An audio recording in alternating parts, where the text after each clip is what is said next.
Hey guys, welcome back to Gratuitous Sets Laboratories. We are shut down with the coronavirus, and there's no business, and I'm going stir crazy, so I'm gonna build something. What am I gonna build? A plague mask.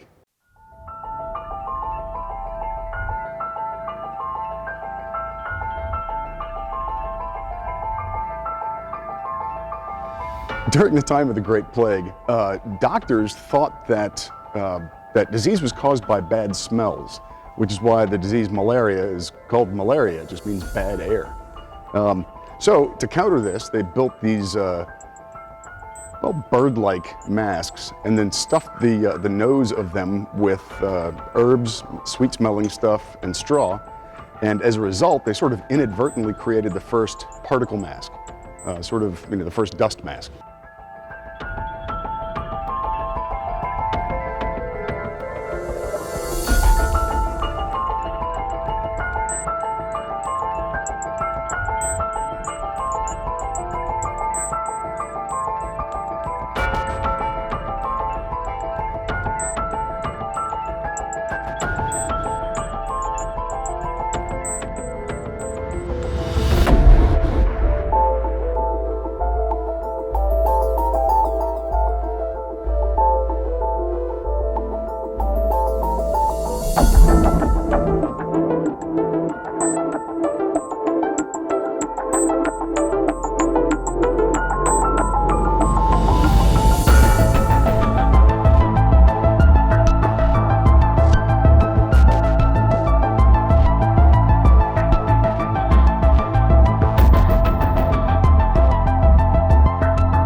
So I'm gonna dye these black, but here's a handy tip. Moisten them, especially if you're using alcohol-based dye. You want them damp, and if you do that, then the dye will be much more even. It's kind of splotchy if you don't wet it first.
So these are all my parts cut out, and I don't know if you can tell, there's like a million holes in this because everything's going to be stitched together with wax thread. Let the tedium begin. I've gone ahead and started to stitch this thing together, but I want to point out two different stitching techniques that I'm using. This one, this is the underside, or basically under your chin, this piece right here. And if you notice, this is the show side of the piece. All of these pieces are, this is a waxed thread, and these all have two parallel loops, just like a football on the front side of it. On the back side, you'll see they're crossing over. And I'll go ahead and demonstrate that on this one. This is the more complicated stitching technique that I'm using. So I will show you this, because it's, once you get the hang of it, it's pretty easy. A good thing to note is that what I want to use as a guideline, because of the complexity of this stitching system, is that I want my thread to be 7 times as long as the seam that I'm trying to close. Then we're going to use two needles at the same time. So you have one needle on both ends. This is sort of like stitching a baseball, if you've ever seen that done. So what I'm going to do to start,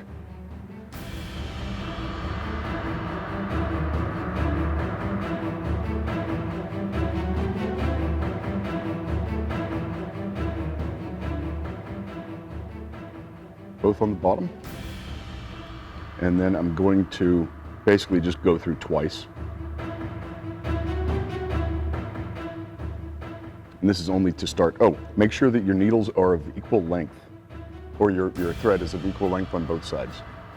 And when you do pull for tension, pull both of them simultaneously, opposing each other or even across each other, but don't try and pull one side or the other because it'll actually twist the whole piece. By the way, the leather that I'm using is a full hide, and so I've had to soak it in water to make it pliable enough to do this. It's simply what I had available because coronavirus. Something else I should point out is that at the each end of this relief is another hole, and the only reason for that hole to be there is to give my blade a place to stop when I cut this out of leather. Because if you try to do that just freehand without a stop hole, you can kind of overcut. So that's just a little handy tip. The second type of stitch that I'm going to use, I believe it's called the running bond. I should have looked that up before I got on camera. It is, whereas this one presents a double thread on the show side, this one will present a single thread. It is slightly less strong, perhaps, but it's a nice, tidy little way to do this. So your thread with needle and needle goes through the first hole, and this is me actually stitching two pieces of leather together. For the length of the thread, I would suggest in this case it be at least 4 times as long as the stitch, as the seam that you're trying to stitch. So this one goes back through that hole, this one goes through this hole, and we simply just alternate like that. That's all it's doing. It's this double sine wave, and it's that easy.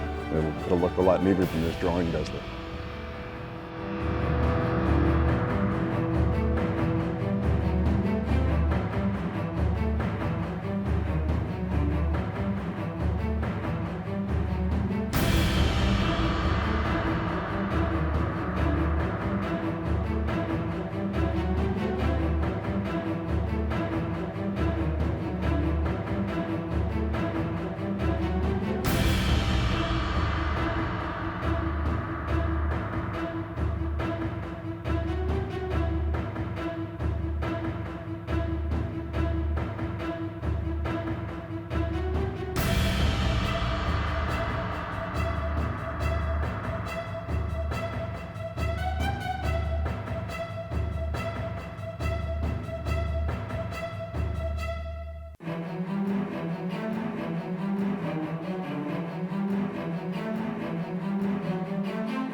So I will tell you that my leather is wet, so that it's much more pliable, and I can then dry it into position as we finish.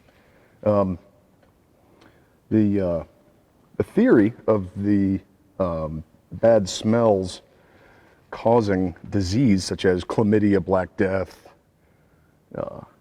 pretty much everything, was called miasma theory. I didn't mention that earlier. I mentioned malaria, so I figured I need to mention miasma theory.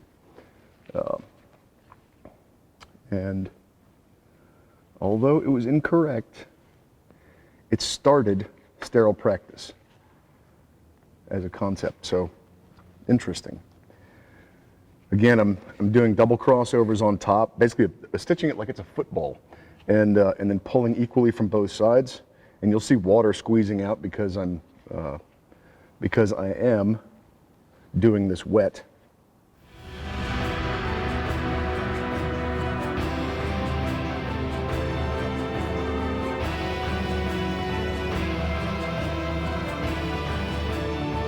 So I get these Brazing goggles on Amazon for like $8, I think. And stole the lenses out of them, at least stole the colored lenses out of them. Those are 50mm lenses. And then we made these rings and installed the lenses that way.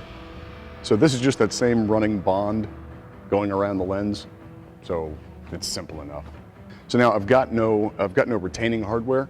I've got that on order from Amazon. It's a 2cm buckle. But I've got my holes punched and everything for my little leather tabs. I'm gonna go ahead and install those and get ready for when the hardware arrives. Well, I ran out of black thread, so I'm gonna go ahead and just use my leather dye to black this white thread that I did have. And operationally, that's gonna cover it. Of course, I'm wearing an N95 mask underneath. I wouldn't trust that thing for actual protection. Although to be fair, when we first started and I was wet forming it, I packed the nose full of batting as a stuffing to fill it out. And that probably would work pretty well as a mask, or you just stuff it with fabric. Guys, I know it's a really tough time, but find some stuff that you have around the house and make something. Do something. Just don't let your brain stagnate while this stuff is going on. It's gonna be a little bit of a tricky road, but we'll figure it out. Anyway, go make something and send me a picture of stuff. We'll do it that way. Stay safe, and Gratuitous Sets says hi. We'll do it again soon.